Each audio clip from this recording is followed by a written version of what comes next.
Hey YouTubers, good morning, it's Rob Moffitt. Guys, today we're going to talk about saving money with your energy bill and doing your do-it-yourself home audit.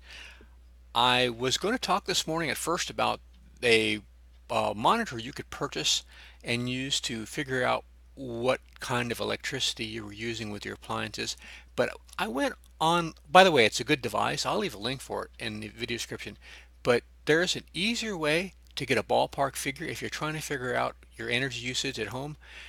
FPL, Florida Power and Light, I live in Florida. They have a website where they have an appliance calculator. You can just select your appliance.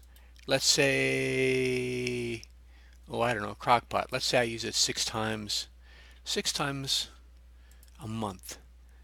And overnight, let's say 10 hours. Six times, bloop, bloop, bloop.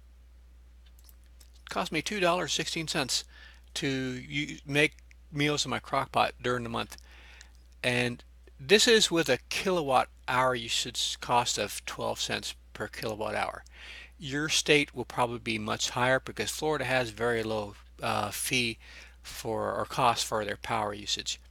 If you don't know what a kilowatt hour is, kilo is just 1,000, so that would be 1,000 watts per hour. Let's say you had 10 100-watt bulbs and you burned them for an hour, that would be 1 kilowatt hour.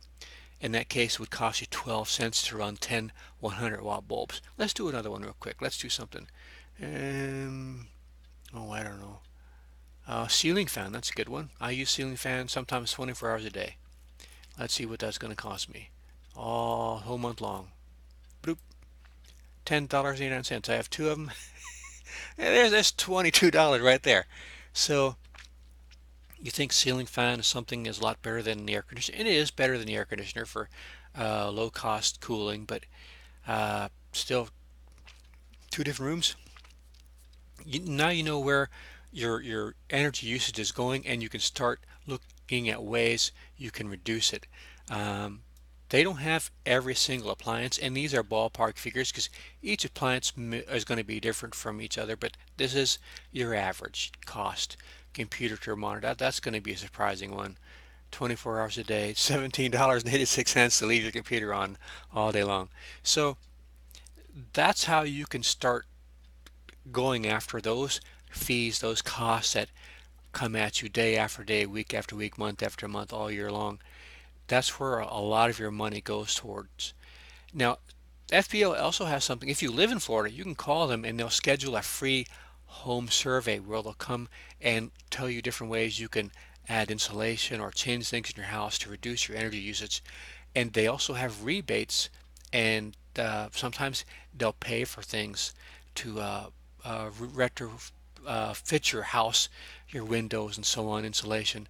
And that way you save money and FPL saves money not having to build another plant. So give them a call if you live in Florida. And if you don't live in Florida, use their appliance calculator to get you a ballpark figure of what your appliance costs are for the year. And if you don't want to do that, if you need to know the exact cost, you can purchase one of these. And there's always going to make a video on how to use this, but I see there's plenty of them already on YouTube. Um, they're about less than 20 bucks, and you plug them in and leave them on, and they'll give you a readout of your exact amount of watts you're using for that appliance over time. So I hope this video helps. It's something I'm trying to save money and reduce my cost, and one thing I'm looking at is my electrical use, and this has been very helpful. I can see ways I can start reducing my usage because I didn't realize it was costing me that much. All right, guys, hope this little tip helps you. It's a little a frugal geezer tip, and I'll be having some more of these tips on how to save money doing different things because that's what I'm trying to do. And hope you liked the video. Come back, and I put out new videos every week, and hope you come back, watch more. Take care. See you out there.